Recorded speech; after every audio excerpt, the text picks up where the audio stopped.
What's up, everybody? Welcome back to the While We're Here podcast. Yeah, we're getting into some wild stuff today. This will be fun. This is part 2.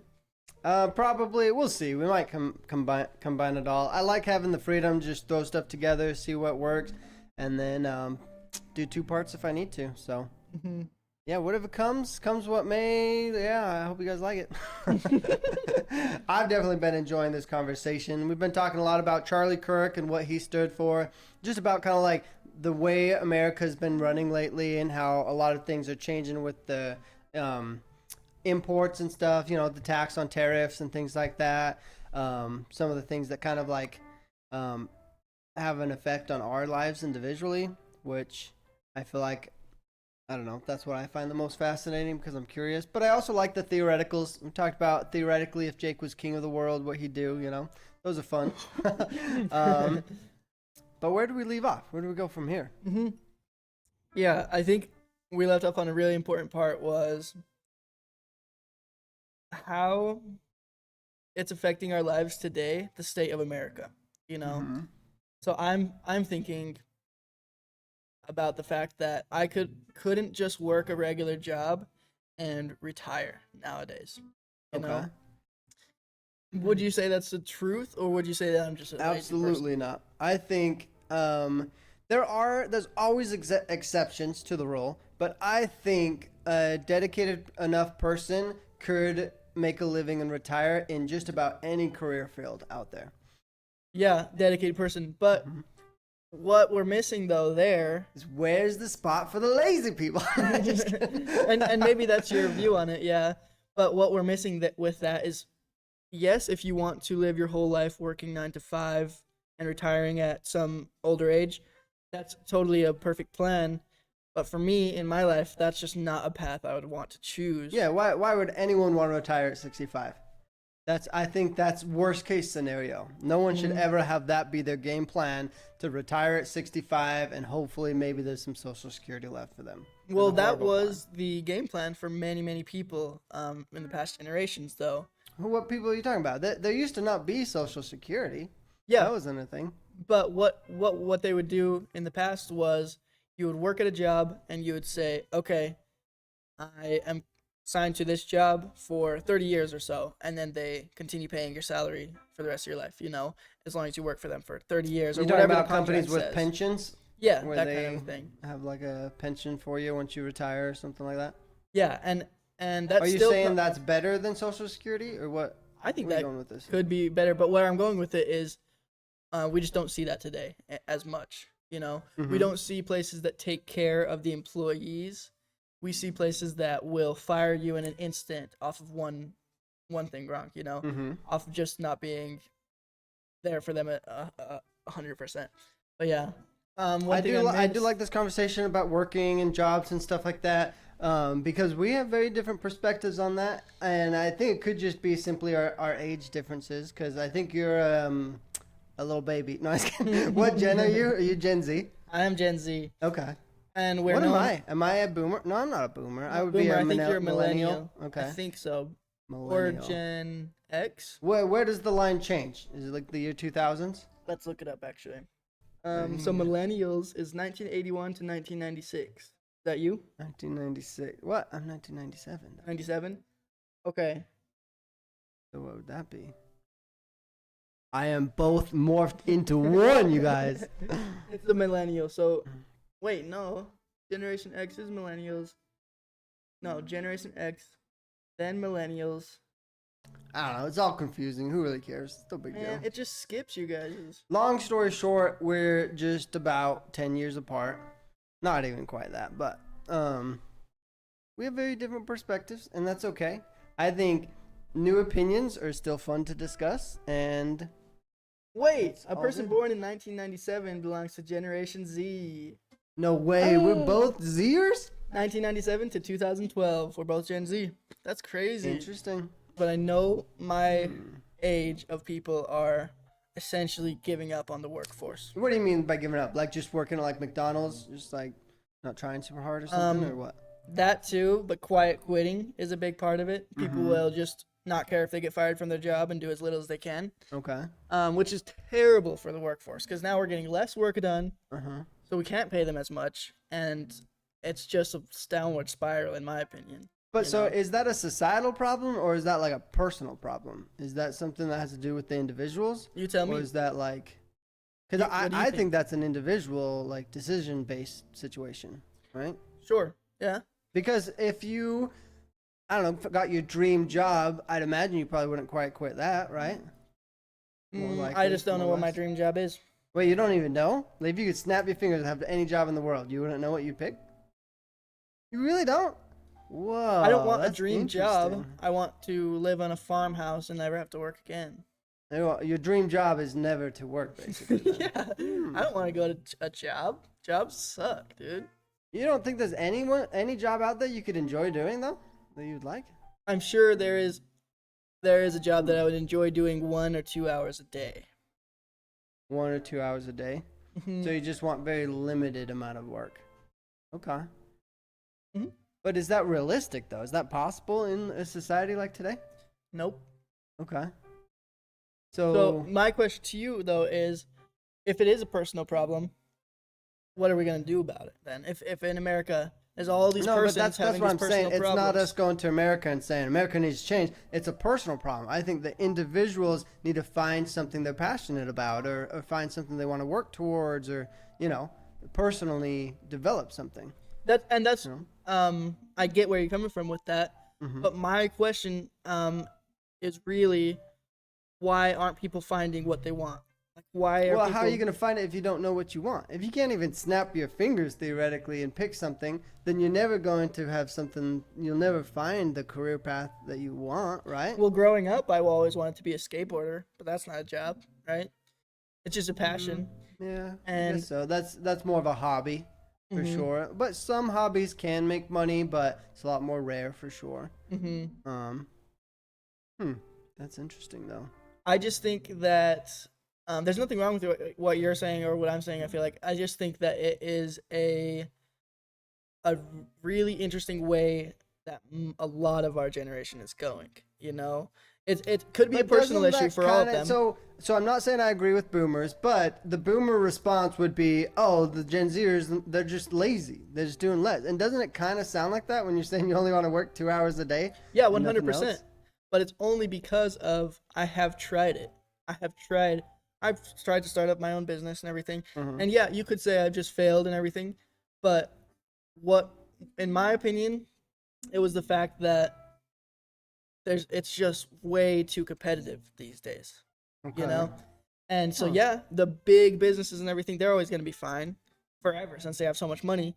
But Mhm. when someone's just starting out from a poor family, say, what is the incentive for them, in Mhm. my opinion, to... So from your personal experience, you wouldn't agree that America is a very easy place to become rich anymore? Not Okay. anymore. Yeah, I would say it's Hmm. pretty What gone about downhill. that statistic though that there's like a millionaire made every single day? Yeah, and I believe in that statistic, but I would say that is part of the problem Why? too, because millionaires being made every day. let's Isn't say a that good keeps thing? happening. Okay, let's say Okay. that keeps happening. One millionaire is made every single day for Then does 60 that years. make you want to say why not you? Why can't you be one of those millionaires made every single day? I know I can't though, How come? because I have too much anxiety and I'm too suicidal. Like, if that makes sense. That solely is the reason? Yeah, well, yeah. What the wall I keep on hitting, and what I see other people in my generation hitting, is that we will work our asses off as much as we can, make the money, get the new shoes, get the car, and then be like, look at everybody else above us and be like, what the fuck? Like, I just spent It's like all the my money on the comparison car. is the I forget the saying, but Thief like of joy. yeah, comparison you're always comparing yourself to other people. Sure, Okay. yeah. Comparison is the thief of joy. Mhm. So I think a lot more people nowadays are just like, I just want to live a simple life. I don't have to compare myself to other people. But then you're just working forever, if that makes But sense. it's not forever. If you budget and you finance and invest correctly, then you will be able to work towards essentially anything you want. You could buy a mansion, you could buy a boat, you could skateboard for years and years on end if you saved and invested and got yourself in a place to do that. Definitely. Theoretically. And I agree with you. I think that's definitely possible. It's just too hard. Huh. But okay, so here's my issue with this whole thing is, what's the alternative? If it's too hard to achieve your dreams, then the only alternative I see is you don't achieve your dreams, and that's going to be hard and suck, right? Mm-hmm. Isn't that even worse? Yeah, definitely. And so why not choose the hard path? Well, the way I see my life going is I've already said no to that hard path. Okay. So I'll probably just end up working a regular job that I can deal with and doesn't put a damper on my mental health too much, that I can deal with for a long, long time. And that's it. That's all I can hope for in my life, honestly. But that sounds like just no more hopes and dreams, no more goals and aspirations. Nope.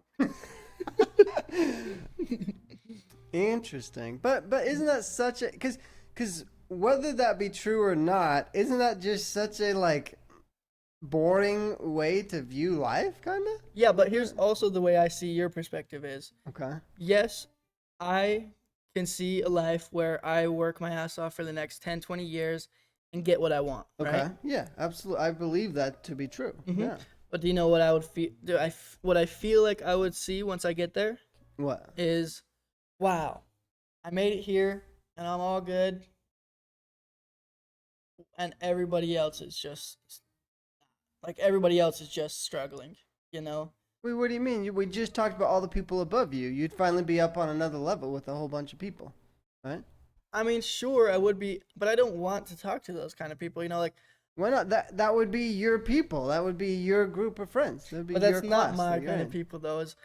I think what it is honestly, I would rather just live in a house by myself, you know, like far away from most people, if that makes sense. But you keep changing the problem. So is the problem your antisocialness, or is the problem that you can't achieve your goals, though? Neither of those are a problem. Oh. I know I could achieve my goals. Okay. I know that I could become non-antisocial. Mm-hmm. But for me, I don't care to do any of those things. I just really don't care to. So it's a lack of motivation, then? Is that what it is? You could say that, but why is Yeah. that happening to Gen Zers? I don't know. So this is happening to a lot of people, you think? Is this happening to you guys? Well, it's a huge Is this trend. a big problem in today's world? Well, I know that it's bigger than you think it is right now, obviously, just Yeah, because I definitely haven't been shown a lot of this, I guess. and it may just be like, you know, your TikTok algorithm shows things that you like to see and stuff. But yeah, it's a lot of what I see is just people are like, why the hell do I have to keep going to this job? This is the biggest thing I see on TikTok. Well, I see all the time people hate their jobs. Mm-hmm. Absolutely, yeah, I see that, and that's a given. Like a lot of people aren't going to love what they're doing, but they're doing it for the bigger result, the bigger goal in their life, right? Yeah, and I agree. And I think for a long time, people were like, oh, just work your job and achieve your goals. And that made sense for a long time. Mm-hmm. My fear is that it's getting to a point nowadays where, just like they say, for minimum wage to adjust for inflation, it needs to be like $70 an hour. It's getting so strung out to a point where it's too hard for some people. Maybe not everybody. Maybe there's some strong people who can survive in this economy. But for some people, it's just like they literally can't do it, you know? When 40 years ago, they could have, you know, in my opinion. Yeah. Yeah. And I think the interesting part about that is that life's always adapting and changing, though. And if people don't learn how to survive in today's economy, then, you know, it kind of is survival of the fittest, right? Yeah, 100%. And I agree with you. I think everybody should try and learn how to survive in this economy, even if it is tough. But I think the bigger concern that my generation has, our generation, is that we won't have an economy within the next 20 years. That we don't know if America is still going to be here. Yeah, but that's theoretical, though, right? Definitely. Why would you base your future plans and goals off of something that might not never happen? Well, because of just because of the way things look. If there was no signs of that, then that wouldn't even be a question, you know? But doesn't this kind of make you think of, remember the guy that would smoke the cigarette and be like, why does it matter? The world's going to end in 2012. All the Mayan calendars, all the signs point towards that. So he was planning on the world ending in 2012. How dumb do you think he felt in 2012? Well, if I was that guy, I would just be like, I got to smoke a cigarette. You know, like Yeah, but it's not that big a deal. okay, sure. But looking at the grand whole of life and everything, isn't it always better to assume on a future rather than not? Because then at least you are prepared. Whereas the alternative, sure, you did all this preparation and then the world ends, which I guess theoretically that would kind of suck because you just did a little extra work. But that's not nearly as sucky as you do no work, no preparation. 2012 comes, you plan for the world to end, it doesn't end. Now you got your bills coming up, you got your whole future to live out, and you're prepared none for it. Yeah. Right? Yeah, and that makes Isn't that sense. a It's big always problem? better to be prepared, better to be safe than sorry, right? In my opinion, though, I've been so sorry already, you know. Mm-hmm. So I'm like, safety's out the window, sorry's out the window. I just want to do what I want, you know, that kind of a thing. Isn't that a bad mindset, though? Maybe That it is. seems like it's not going to do you any favors in the future. Definitely, maybe it is, but my fear is that many people have this mindset. Okay. Hmm. Huh. And it's mostly people from your generation then, you'd say? I think so, and even seeing my the younger generation, Gen Yeah, do you Alpha, think it's worse with even younger kids? is it's getting worse because of there's literally been parents being like, my kids are addicted to watching iPad, you know, like just Mhm. like watching YouTube shorts and all that kind of stuff, like, and they'll get Hmm. angry when you take away their iPad. Like that's just like a small example of, I think something bigger that's going on is we just we don't want to do anything but look at screens. Like we literally don't want to do anything but look at screens, you Mhm. know? Yeah, I definitely do think the like TikTok and YouTube algorithms and stuff have gotten pretty intense, but it's just so hard for me to be like that's a large societal issue. Whereas in my head it's like we can stop watching TikTok, you know? It seems like that's again goes back down to the personal individual problem. Mm-hmm. And it's just kind of like, I mean, of course, if it's happening to everyone in society, that's a big issue for sure. But it's just, I don't know. It's hard to try and say society has to implement something for that, you know? Yeah. It's kinda Yeah, wild. and I get that because you've overcame that in your life, you know, and you're like, I don't just scroll on TikTok as much, you know, like I'll have to stop myself. And I get that completely. My question though is just that I truly believe that America has blamed minorities for things that the billionaires are doing a lot of the times. You know, they're like, Okay. well, these people just need to work harder. You know, it's the immigrants and the felons doing all this kind of stuff when billionaires are getting $1 million tax breaks and laundering money and taking as much of that money from the citizens all the way up to the billionaires. You know, Okay. So and they're some of the big issues today is the rich people kind of just having everything and the lower class doesn't have everything. of yeah, much. I think the rich people have been grabbing into the cash pile as much as they could always. And if that continues, what's left of that cash pile? You know? But I guess the devil advocate question to that is the in America you have the highest chance of being a part of the upper class and getting rich. So then it's like why not just have that kind of be the solution? Make it super easy for everyone to get rich. Right? Because of everybody can't be rich. Why not? Why can't everyone be rich? I think everybody can, well, just not with this system. I think it would make sense like if everybody in America could theoretically be rich. Yeah. Everyone in America is theoretically richer than the majority of the rest of the world. Yeah, In comparison. theoretically. But I would almost say that the actual life experience is not very much different for a lot of the people in America versus in You like think living life in America is less fulfilling than in other countries, maybe?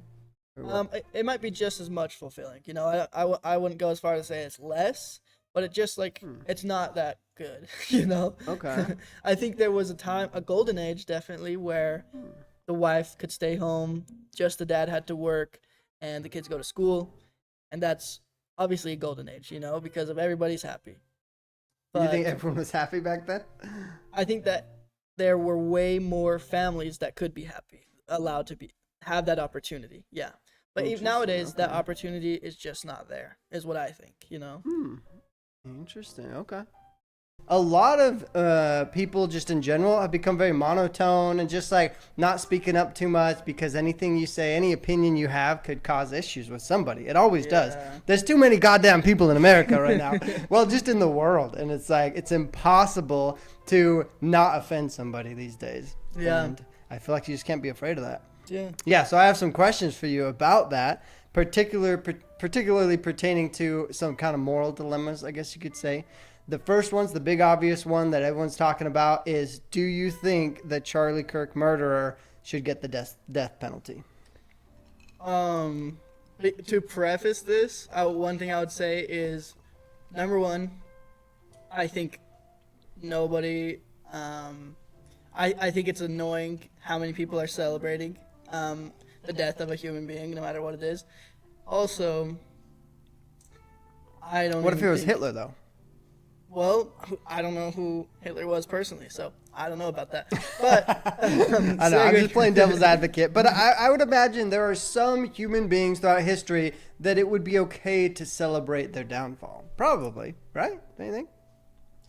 I mean, that's not Charlie Kirk. Sorry, I don't want people to think I'm defending the people that celebrate Charlie Kirk's death. But I'm just saying, you said that like assumptive for all human life, where I feel like throughout history, there's probably some or the other, you know? Well, yeah, but it just becomes a slippery slope, though, because it's like we're dancing on this person's grave, and then all of a sudden, you know, that can all... We're sleeping in the same grave with them. Yeah, it's like it becomes a really vicious cycle, but I think it's just a dangerous path to go down. True. That's so true. But for the shooter, for the person who did kill him, what should they receive? I think they should at least get life in prison for taking somebody else's life, and I just want them to know that it's the real slaps shooter. A day on. I just want them to know that it's the real shooter because something fishy was going on there. You know. That's where I feel like the real debate can come in, because the hardest thing about the death penalty is, what if they gave the death penalty to the wrong person? Yeah. Completely ruining an innocent person's life, which is scary. But I'm talking about just if theoretically they knew, catch the real one. And I'm not even saying like debating if the person they caught is the right person or not. I'm just saying, whoever out there did shoot Charlie Kirk, do you think, like, if you were the judge, you had the power, would you give them the death penalty or just put them in prison for life? I think life in prison. Life in prison? Yeah. Okay. I think that karma will get you in prison always, dude. And there's so many people who are actually innocent in prison and who have been given the death sentence. Like, there's so many stories about that where they figure out like 20 years after they died, then they were innocent, you know. But so is that the only reason why, though? Or, because I'm saying, if you knew, like, you could snap your fingers and it would get the right person, would you put them the death penalty or put them in prison? I still think it would just be prison for life. Okay. And not one of those life sentences with like anything, like it's permanent, you know, permanently. So like a multi-life sentence, so they for sure don't get out, kind of thing. Yeah. Okay. I think so. Interesting. Now, so what good is that, though, if they literally will be dying in prison? Well, is that any better than just getting it over with? Being like, see you guys. I wonder. That's one is it topic merciful to give the death penalty, or is that mean? Do you That's think? what I'm wondering. Is would you rather yourself know that within the next 2 years you're gonna be killed, but you don't know when it is within those 2 years, or would you rather know you're gonna be in prison for the rest of your life? Like, which one? Which one would you rather? So, 2 years and randomly be killed, or life in prison? That's what you're saying? Yeah. Probably 2 years, because then at least you get 2 more years of life and stuff, rather than immediate prison forever, right? Yeah. Well, it's 2 years, but you're on death row. If that but you makes still sense. get to like be free and be out in the world and do what you want, or what are you saying? No, I'm pretty sure death row is you're still in prison. Oh, so you go in prison for 2 years, then get the death penalty? And the reason why it's not death row is so scary is because you never know which day they're gonna come and get you. Oh, it's just random? It's random. It's like you have within this 6 year span, and any day in that 6 years, you can get taken to the death chair. You know. Which is Weird. so I didn't know crazy. that's how death row works. For a lot of people, it is. Maybe so that people don't go super crazy right up to their time or something. Yeah, and they make it interesting. so that some people can fight their cases. So it's like always a gray area, you know. So nobody's like, I'm gonna die anyways, and do crazy stuff. I think that's one of the reasons. Maybe gives them that little bit of hope. That is crazy. Isn't that such a weird world we live in? Where there's just some judge out there that decides who gets to live and die?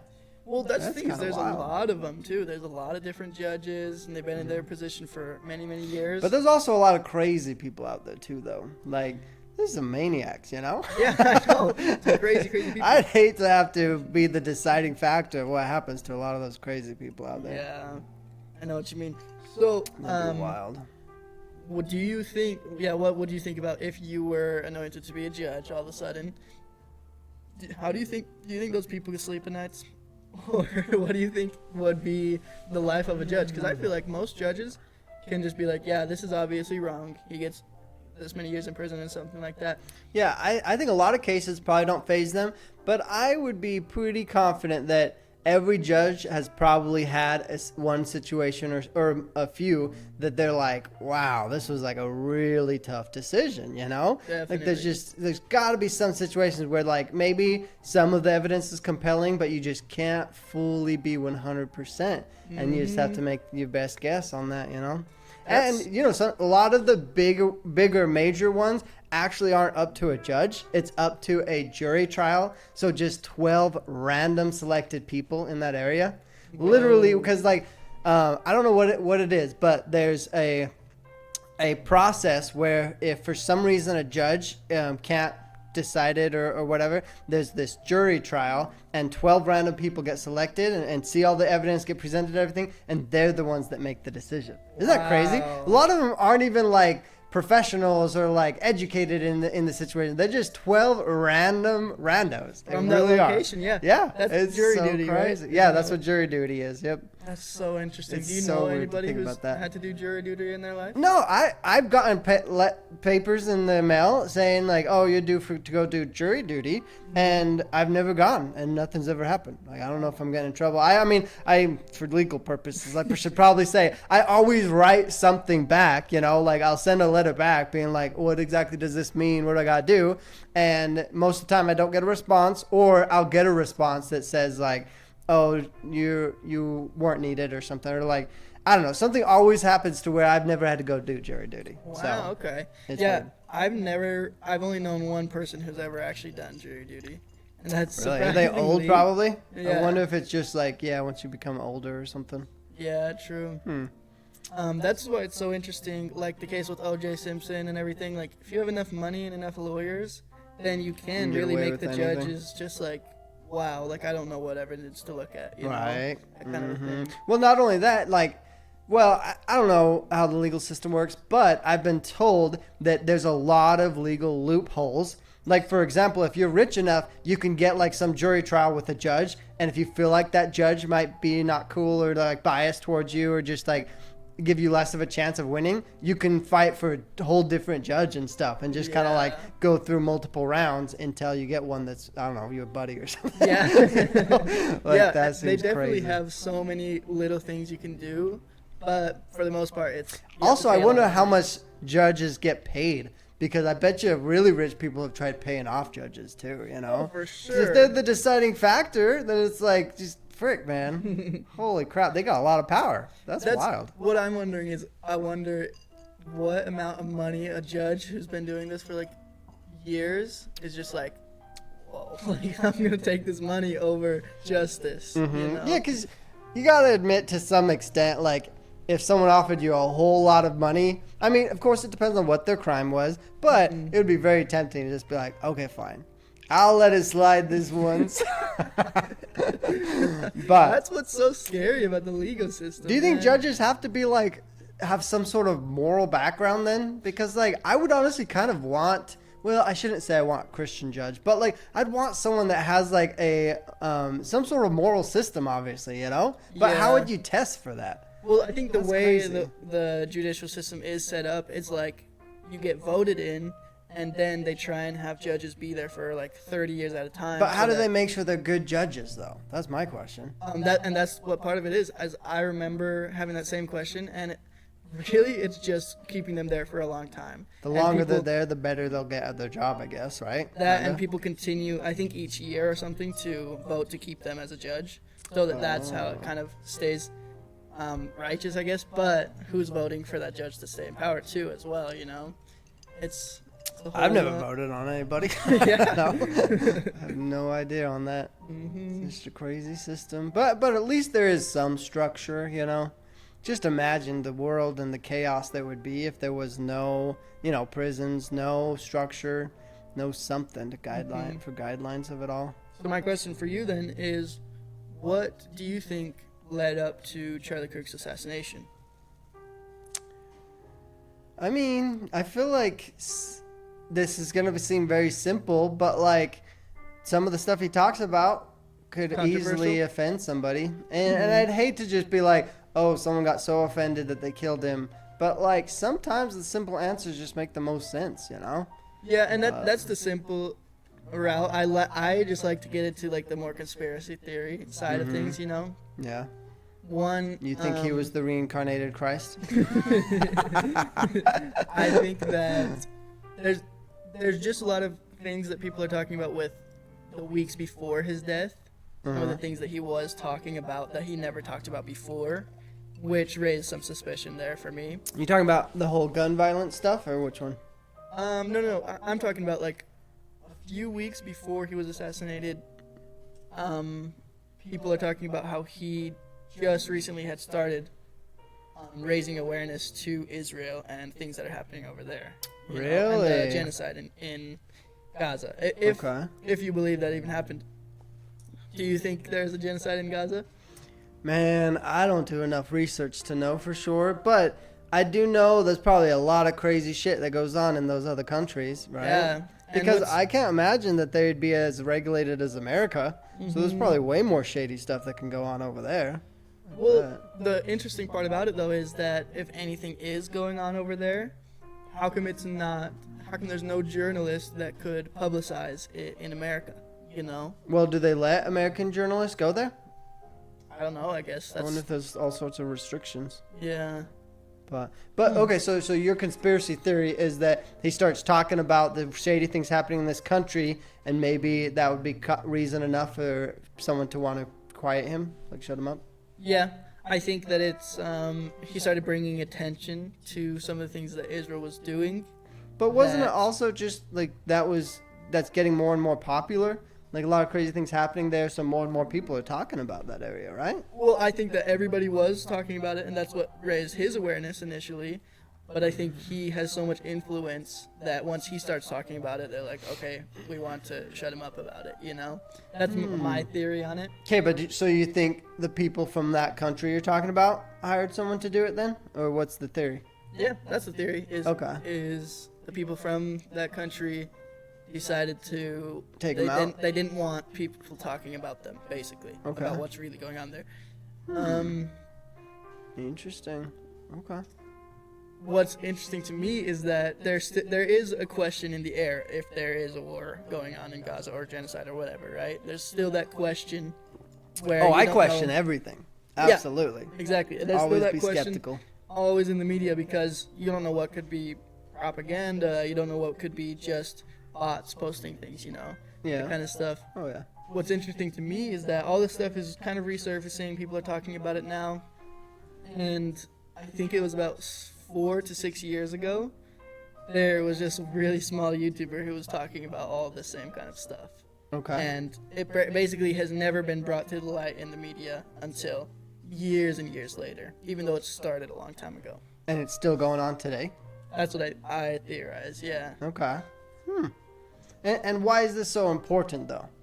Some countries, what are they doing? They're Putting trying on- to ethnically throwing bombs at cleanse each other? Gaza.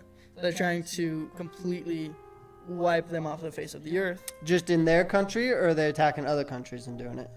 Well, as far as I know, it's starting with Gaza and maybe, I don't know what's going on with Palestine, but something with that. And what does that mean for the rest of the world if they're trying to cleanse a certain part of the world, you know?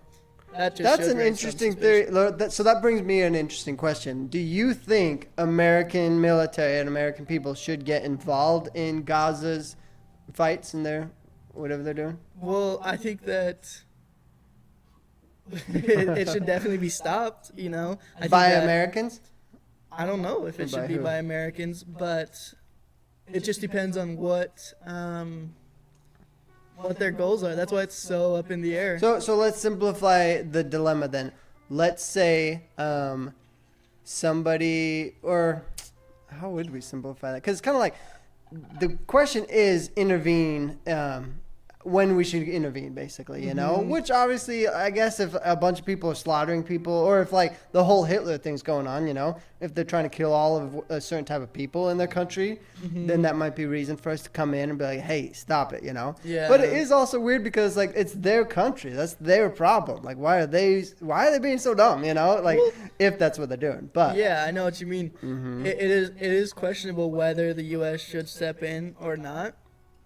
I'm just wondering, like, it just doesn't make any sense in the first place, you know, like that. I think that's a big reason why the U.S. wouldn't step in, because it's like, what are you guys doing in the first place? You know, it's like, is this a part of some big plan that you plan to take over the entire world, right? Or is there just like a war going on or something, you know? But kind of the more behind the scenes, what's causing it. Like a Cold War or something that not many people know about. Yeah, and if there's something bigger behind it, you know, like are they causing all these fights in the country to prepare for a big war, you know? They're trying to get only people that want to, like, I don't know, take over the world or something.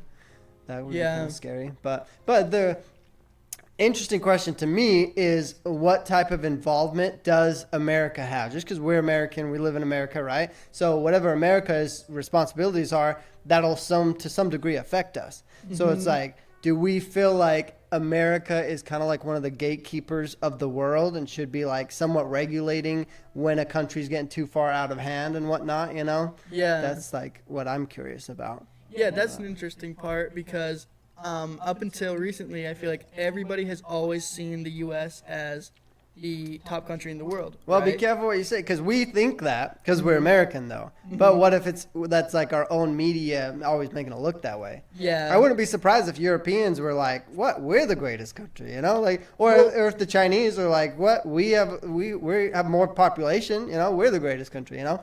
I'm sure every country's biased to themselves, right? Yeah, and on a just a national scale, yeah, we should be biased towards our own country. But what I'm talking about is the U.S. has in the past had more influence over other countries than the rest of the countries, you know, more influence over that kind of stuff.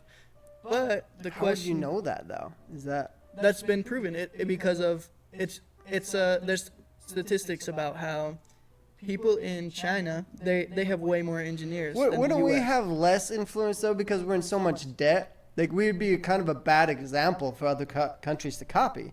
Because if another country got in as much debt as America, they'd be screwed. I don't know how America's not screwed. Maybe we are, but that's the thing. that's I kind don't of a know bad thing. how America has this much power, because it's just like that thing in China. There's many people becoming engineers, and they have the most and highest engineers there. But if there's an engineer in America, they still are the ones who will have the most engineering influence in the world, if that makes sense.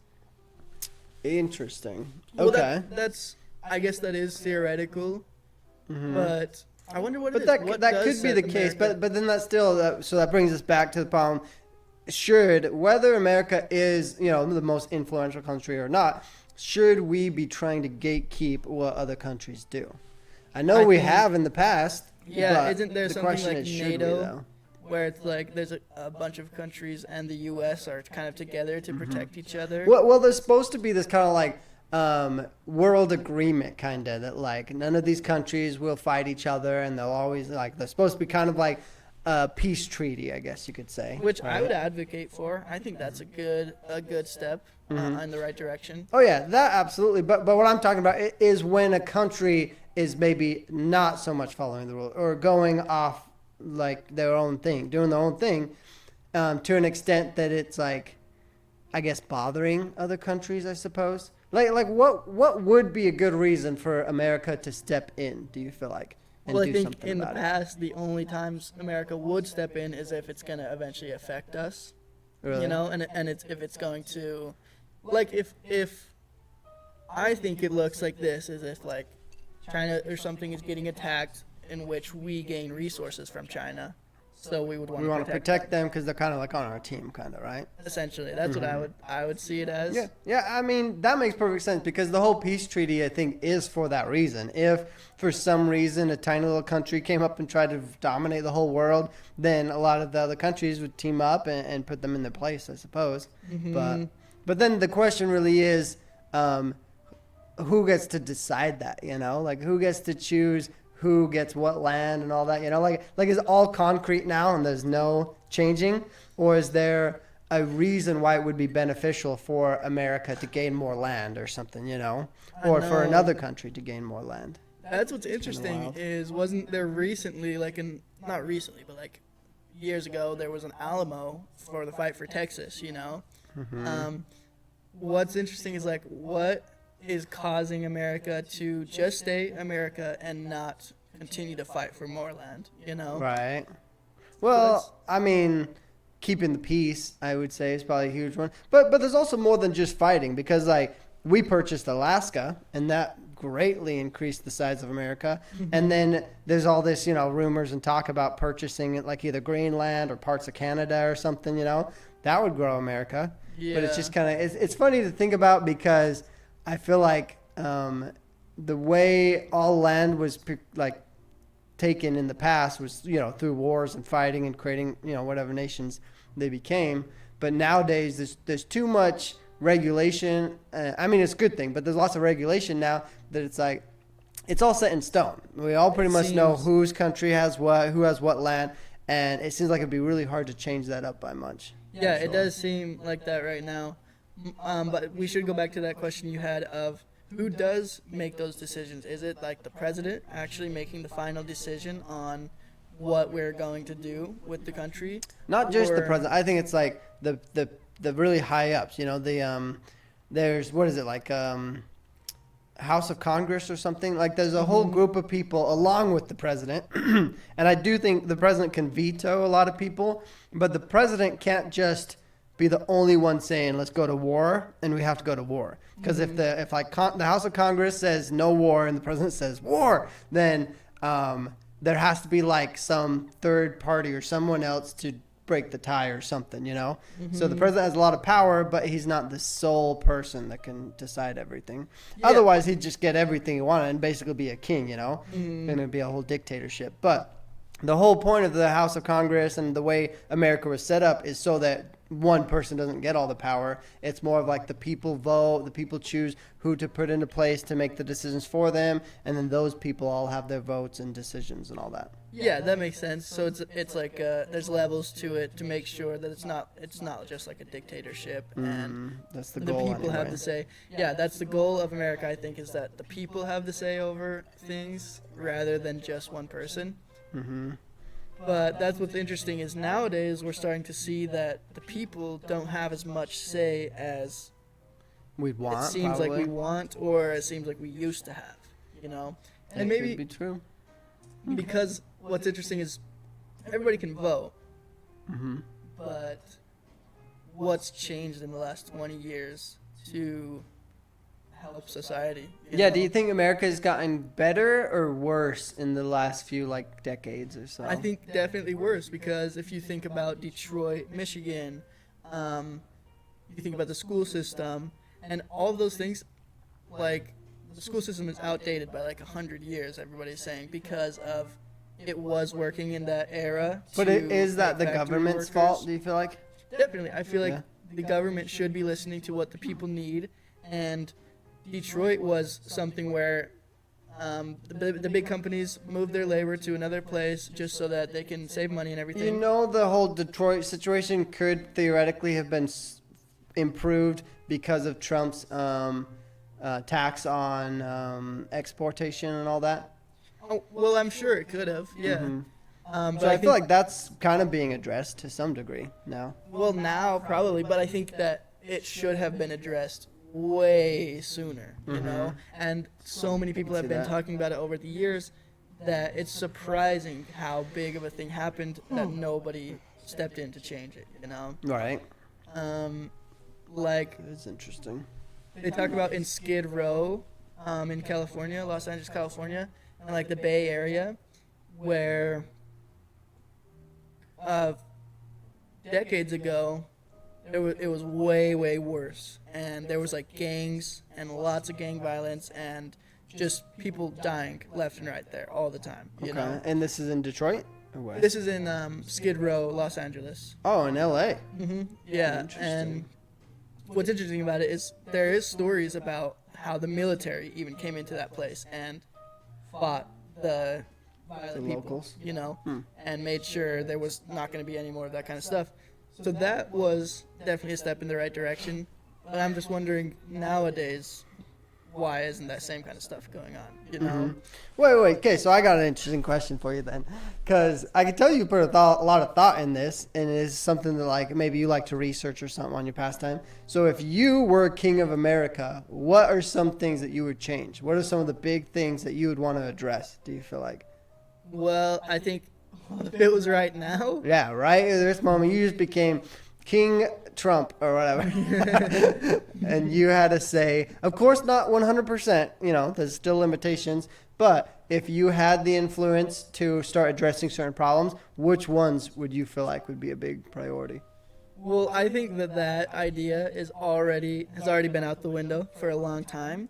But theoretically, if it was still an option, I would definitely, very, very first off, change the school system. Because Okay. our kids are our Education future. is key. I like that. Yeah, children are our Absolutely. future, you know.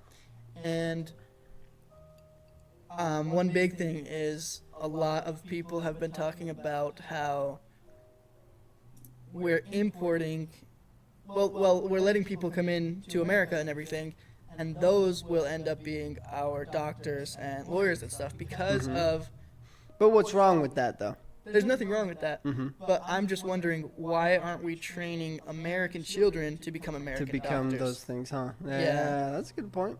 Interesting. Okay.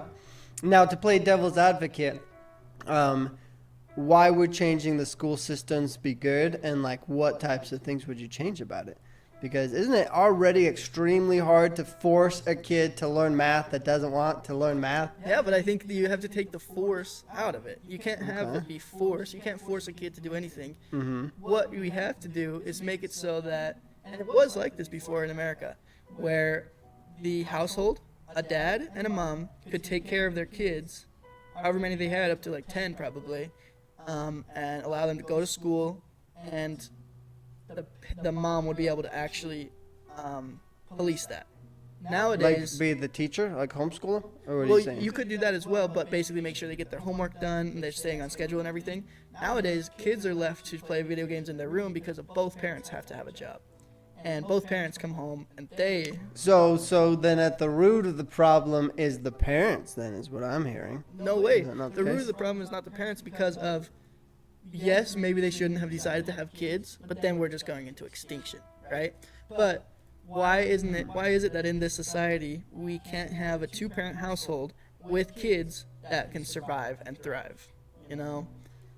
And So maybe if the government funded families, then the parents wouldn't have to work and they stay home. You're missing Or the what? whole point. Oh. What we did in America before the 80s, it was You wanna around get- 70s and 80s. Go back to the old-fashioned ways. Be careful what you say here now. Well, Just kidding.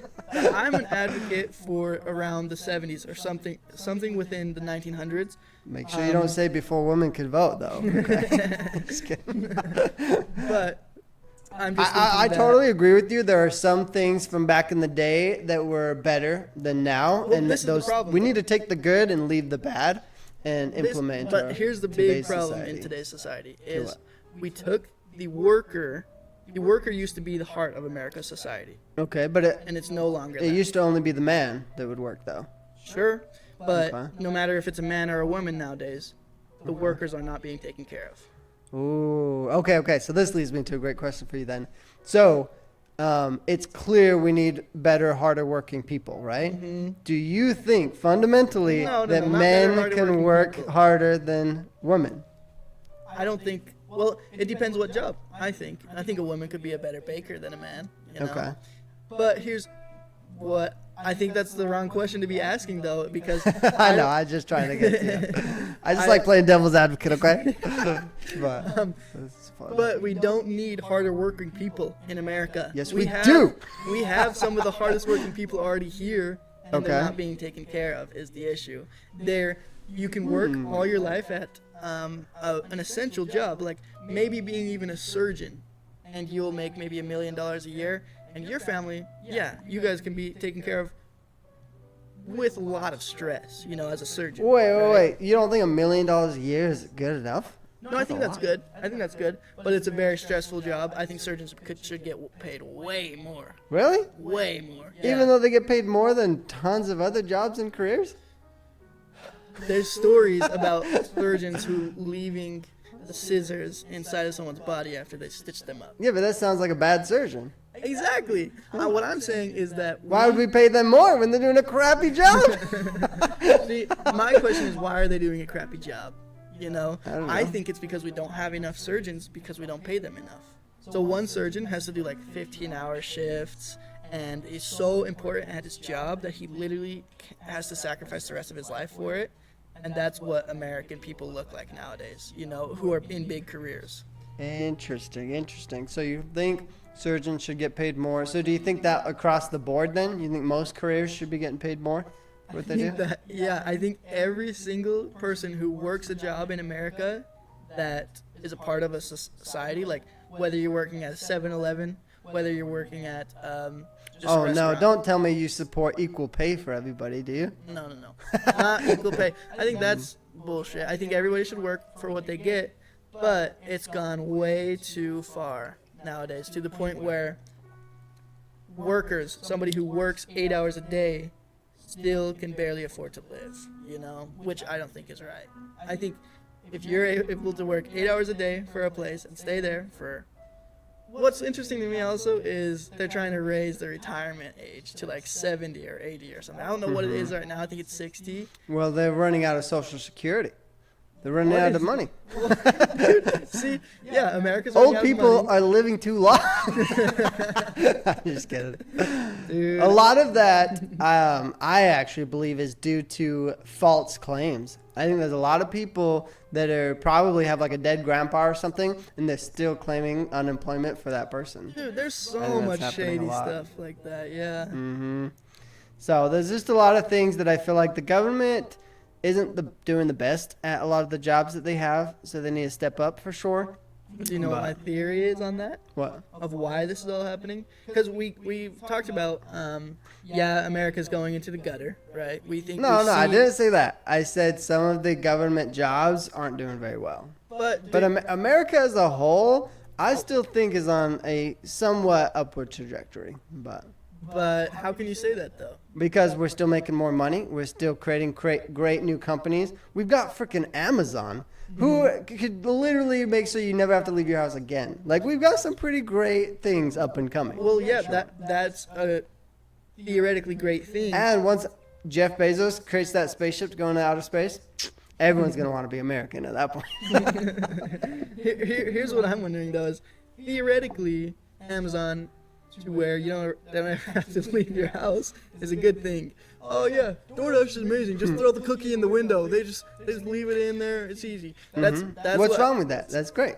There's something hugely wrong with that, I think. Okay, what? Defend your point then. Let's hear it.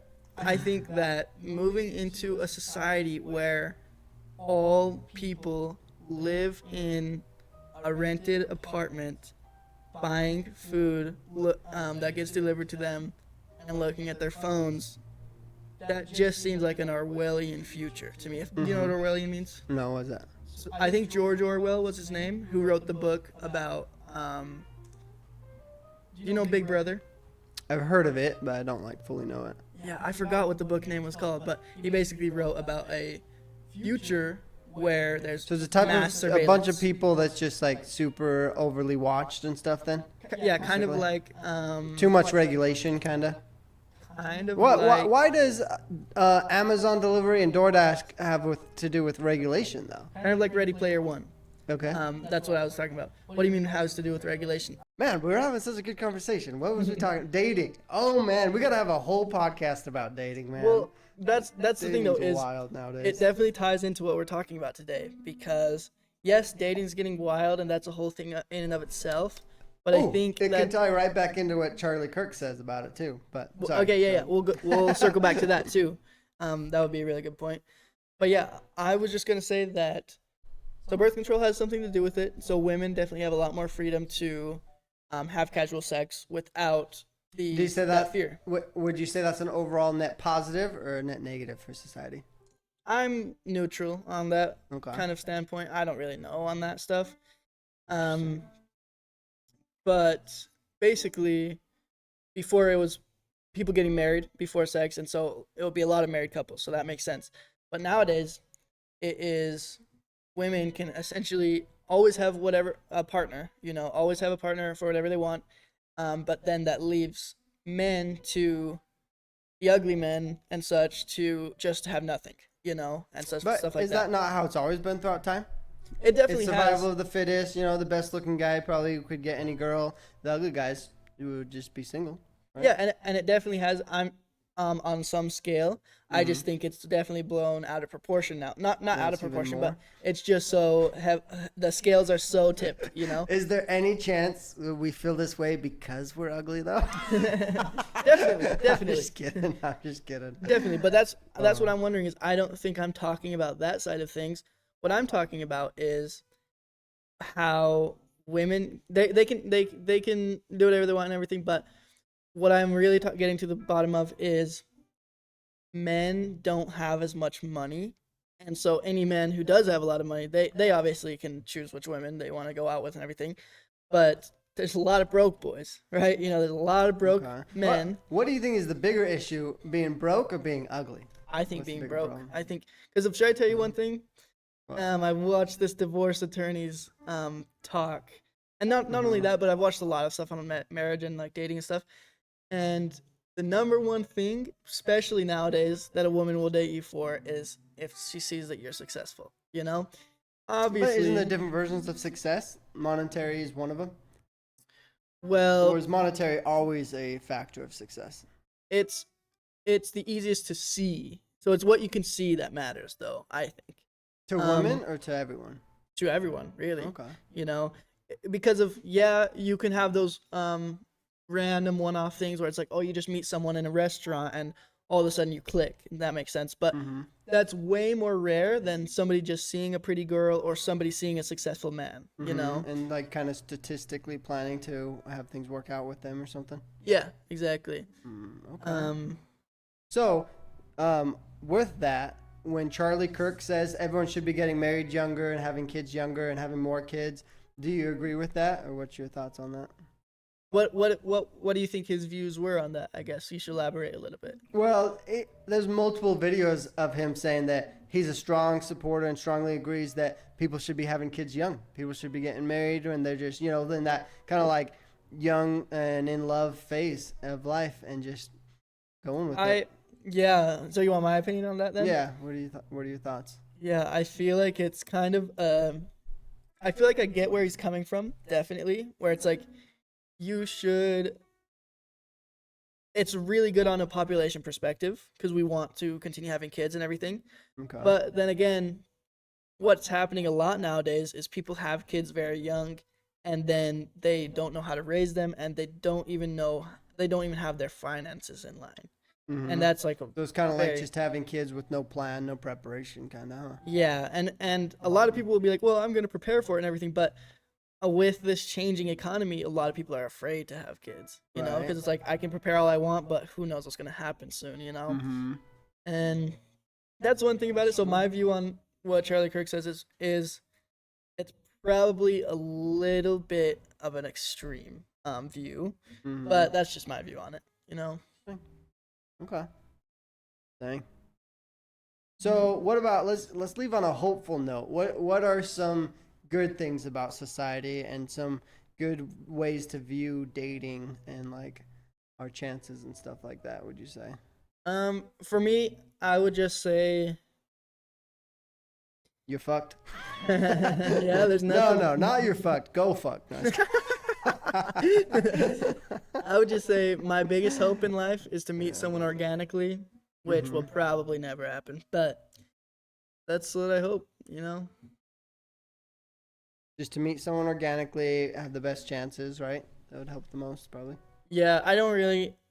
I mean, maybe like dating apps can work too and stuff, but in all honesty, right now, for me looking at the dating world, it's scary. It's not even that I'm like, oh, maybe I won't get the right girl and everything. It's just scary because of there is so many girls right now who all they're doing is looking for the most successful man and clinging to them and sucking all their money away. Yeah, but that's always happened throughout society. Always, Why is but that scary? that's why it's scary right now is because of people are getting poorer and poorer. So girls who were leeches or just freeloaders nowadays are getting extremely freeloaders. You know and they're what's so funny about that though? What? Is like if you're really worried about that, it doesn't make a lot of sense because you don't have a whole lot of money, right? Well, so what would they have to take from you? The reason I'm scared is because of my ex was just like that, and they did take my money away. You know, they did use me Okay. for all my money. So literally every last penny. But- and I'm in debt now. But yeah, and I totally acknowledge that, and that would suck. But could that be a little bit more of like because that was your personal experience with it, that's a little bit harder for you to, I guess, deal with or Yeah, think about? I and guess. and you're right. It's definitely my personal experience. But for me, it was just surprising because I viewed the dating world a certain way, and now I'm just like, damn, there's girls like this. You know, it's just really it was a shock to me. Just like to be careful in the dating world. You know. Mhm.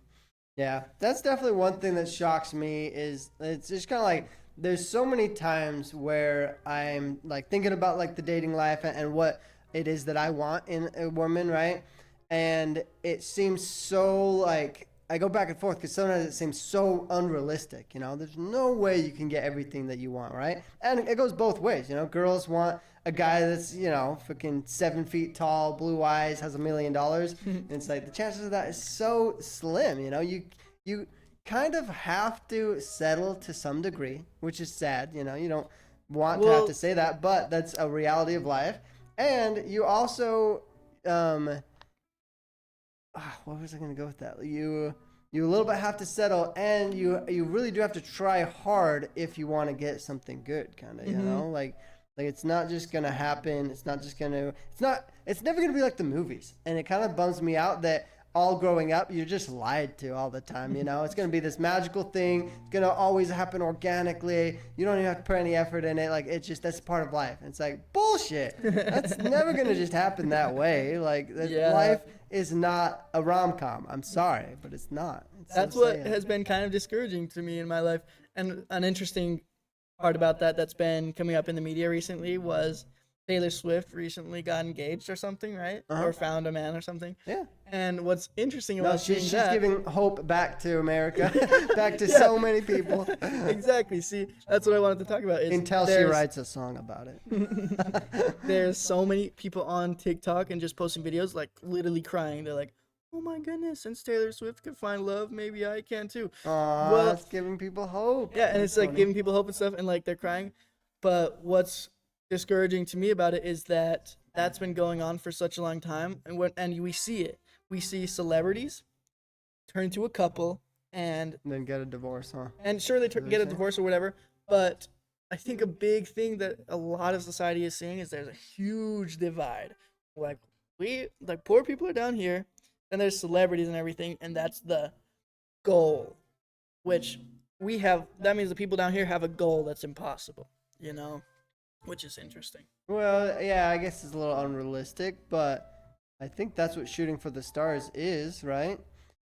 I don't know. Yeah, You have to have realistic goals, and then you can have like shooting for the star goals too. I don't know. true. Because I don't want to kill all the hopes and dreams that people have out there, you know? Like, there's got to be a way that we can, increase our chances of huge success and accomplishing great things. But you also do got to be realistic and understand that there's, 8 billion people on the planet, and we have to find ways to work together and figure things out. And it's not going to be easy, that's for sure. But it's possible, and I believe in us for sure. I think there's a way that we can get everything to work out. Well, I don't think it's in our lifetime though. I Really? think that's the sad, discouraging part. But that's why I'm hopeful as well, and that's what I'll leave on a hopeful note is I truly believe that all that matters is living your own life. You know, whether you see celebrities and stuff that you want, it's like you are where you are, and just try and get comfortable where you are. You know. Nice. Man, we gotta have these more often because I am having such a hard time like keeping the conversation like clear and going from one thing to the next. It's Me kind of all over the too. place, and like I'm really bad at getting my point across. You know, when Me I'm trying to too, share though. a specific idea, it's like comes out all muffled up, and I wish I was better at it. But if we start doing this more often, I feel like we'd get a lot better at sharing our ideas and bringing more like comprehension to them. But that's what this is for, you know. This was a fun little discussion. I know it probably didn't make a lot of sense, and it maybe offended some people. I mean, it definitely offended some people. But we're sorry if any of you guys Well, got offended. No, Sorry, we're not sorry. No, we're though, not but- sorry because this is our podcast. If you're listening, we're gonna talk about whatever the fuck we want, and you're gonna like it or you're just gonna click off. Okay. Yeah. We're Well, having that's fun the with cool thing this. about social media is you don't have to watch this. You know, if you think it's a fun little conversation, you want to learn more, then great. Subscribe, watch more of it.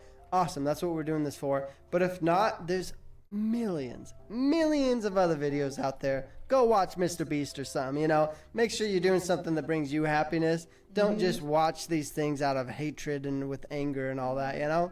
That's a waste of time. And if you are, people might have forgot, but there's still videos of you on YouTube of Joe Biden talking.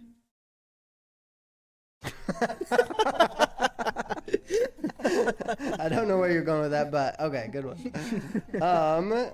But if you made it this far into the podcast, congratulations. You Thank win $1 you. million. Oh man, I appreciate you, and I hope you got something out of it. You know, these are fun. Leave a comment, share some ideas, and if you want to be on this podcast, reach out. I'm gonna start having as many people as I can. We're interviewing every viewer, so watch out. We're coming to your house. But anyways, to wrap it up, this is the While We're Here podcast. Thanks for listening, and I hope you all have a good one.